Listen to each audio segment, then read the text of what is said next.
నేటి వాక్య ధ్యానం కొరకు ప్రోవర్బ్స్ చాప్టర్ 3 వర్స్ 33, సామెతల గ్రంథం 3వ అధ్యాయము 33వ వచనం.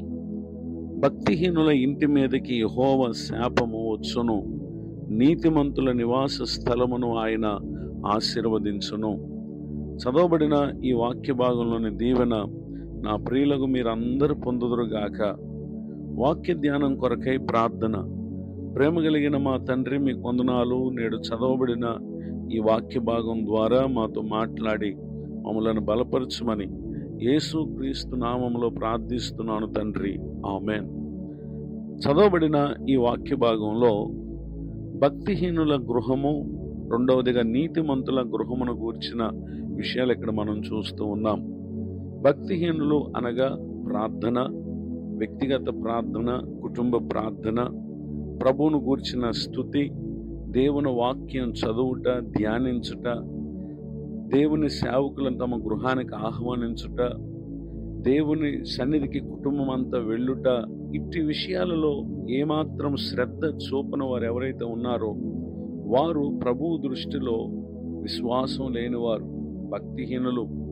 అట్టివారు భూమి మీద పలు విషయాలలో గొప్పవారు కావచ్చు, మంచి విద్యావంతులు కావచ్చు, ఉన్నతమైనటువంటి ఉద్యోగాలు చేసేవారు కావచ్చు, ధనము కలిగిన వారు కావచ్చు, ఆస్తి అంతస్తులు కలిగిన వారు కావచ్చు. కానీ వారు ఎంతో భూమి మీద సంపాదించేవారుగా ఉంటారు, కానీ దేవుని ఆశీర్వాదం వారు పొందరు. అనగా ఇహమందు గొప్పవారు కావచ్చు, కానీ నిత్యము ఉండే దేవుని రాజ్యాన్ని వారు స్వతంత్రించుకోక శాపగ్రస్తులుగా మార్చబడేటటువంటి పరిస్థితి వారి జీవిత దినాల్లో వారు పొందుకోగలరు.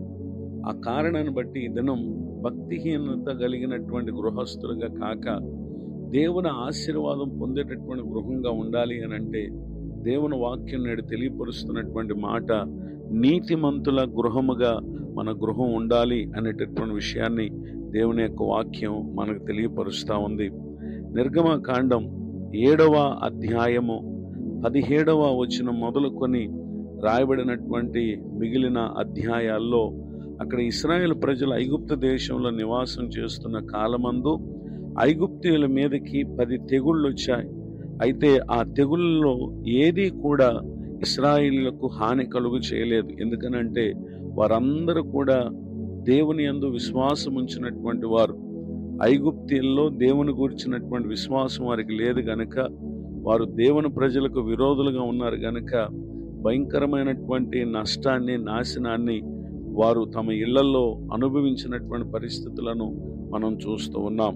అయితే విశ్వాసం కలిగినటువంటి ప్రజలుగా ఉన్న ఇశ్రాయేలీయులు వారు నివాసం చేసినటువంటి స్థలాలకు ఆ తెగులు యొక్క ప్రభావము ఎంత మాత్రం వారి మీదకి రాక, ఆ తెగులును ఐగుప్తీయులు అనుభవించుచున్నటువంటి దినాల్లో ఇశ్రాయేల్ అందరూ క్షేమముగా ఉన్నటువంటి పరిస్థితులను అక్కడ మనం చూస్తూ ఉన్నాం.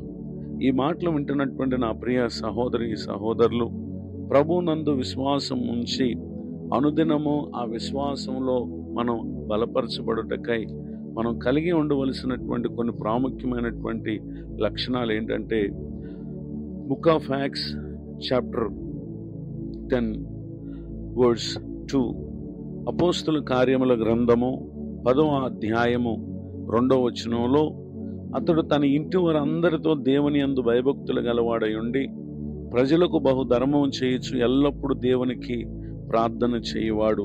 నిజమే, కొర్నేలిని ఇక్కడ మనం చూస్తూ ఉన్నాం. అతడు భక్తిపరుడని రాయబడింది. తన జీవితంలో ఉన్న కొన్ని లక్షణాలు ఇక్కడ మనం పరిశీలన చేస్తే అతనిలో ఉన్నటువంటి వ్యక్తిగతమైన ఆధ్యాత్మిక సంగతులను ఇక్కడ మనం చదివి ఉన్నాం.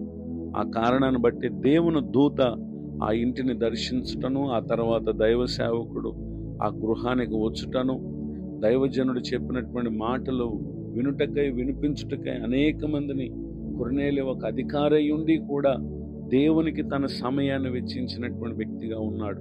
నిజమే, ఈ దినాన ఎంతో మంది పలు రకాల పని ఒత్తిళ్లను బట్టి భక్తిలో బలవంతులుగా ఉండుటకు తగిన సమయాన్ని వెచ్చించటను నిర్లక్ష్యం చేయటం వల్ల ఎంతో భక్తి చేసిన వారైనప్పటికీ నేటి కాలమందు చాలా మంది భక్తిహీనులుగా ఉన్నారు. కొర్నేలి ఒక శతాధిపతిగా అతడు ఉన్నప్పటికీ దేవుని సన్నిధిలో గడుపుటకు అతడు చూపినటువంటి ఆసక్తే దేవుని దూత అలానే దైవజనుడైన పేతురు అతని గృహాన్ని దర్శించి ఆ ఇంటి వారందరూ కూడా సత్య సువార్తను విని వారందరూ కూడా ప్రభునందు విశ్వాసం ఉంచినటువంటి విషయాలను ఆ తర్వాత వచనాల్లో మనం చూస్తాం. వారందరూ కూడా బాప్తిసం పొందినటువంటి విషయాలను కూడా అక్కడ మనం చూస్తాం. నిజమే, ఆ కారణాన్ని బట్టి కొర్నేలిని గురించినటువంటి వివరాలు ఇక్కడ రాయబడ్డాయి. నేటికి విశ్వాసులమైనటువంటి మనకు కొర్నేలి కుటుంబం ఒక మాదిరిని కనుపరుస్తూ ఉంది. ఈ మాటలు వింటున్న నా ప్రియ సహోదరి సహోదరులు, నిశ్చయముగా భక్తిహీనత మీ ఇంట్లో ఉందా, లేక దేవుని యందు విశ్వాసం కలిగినటువంటి వారమని చెప్పుకునేటటువంటి మన ఇళ్లలో దేవుని గురించినటువంటి స్తుతి ఆరాధన, వాక్య ధ్యానము, ప్రార్థన, దైవ సేవకులు మన గృహాన్ని దర్శించుట, మన కుటుంబంతో దేవుని మందిరానికి వెళ్ళుట అనేవి క్రమముగా జరుగుతాయా? ఒకవేళ వాటి యందు మనం ఎక్కడైనా అశ్రద్ధ చేస్తున్నామా? ప్రభు తర్వాత ఏదైనా అనేటటువంటి మనసుతో మనం ఎప్పుడైతే ప్రభువుకు సమర్పించుకుని దేవుని నిమిత్తం జీవిస్తామో లోకమిచ్చు వాటికంటే కూడా అత్యధికమైనటువంటి ఆశీర్వాదాలను దేవుడు ఇహమందు ఆయన మనకు అనుగ్రహిస్తారు. అంత మాత్రమే కాక నిత్య జీవాన్ని అనుగ్రహిస్తారు. ఇటు దీవెనకు నా ప్రియులకు మీరు పాత్రులు కావాలని మీ కొరకు ప్రార్థిస్తూ కోరుతూ ఈ మాటలు ముగిస్తున్నాను. ప్రార్థన. ప్రేమ కలిగిన మా తండ్రి, మీ కొందనాలు. నేడువన్న ఈ మాటల ద్వారా మా ప్రియులను ఆత్మీయంగా మీరు బలపరిచినందుకు స్తోత్రం. పరిచర్యలు ఎంతో ప్రయాసపడుతున్న సేవకులను వారి పరిచర్ను దీవించండి. మరొక నూతన సంవత్సర దయాకిరీటాన్ని ఈ దినం పొందిన మా ప్రియులను ఆశీర్వదించండి. మీ కృపాక్షేమములు ప్రతి కుటుంబం శాపమునకు బదులు ఆశీర్వాదాన్ని వారు ఎల్లప్పుడూ అనుదినము పొందుతూ నిత్యము ఉండే నిత్యరాజ్యానికి వారసులయ్యే వరకు తమ తర్వాత తరాలు కూడా విశ్వాసం ముందు నిలకడగా స్థిరులై నిన్ను వెంబడించినట్లుగా సహాయం చేయమని యేసుక్రీస్తు నామములో ప్రార్థిస్తున్నాను తండ్రి. ఆమేన్.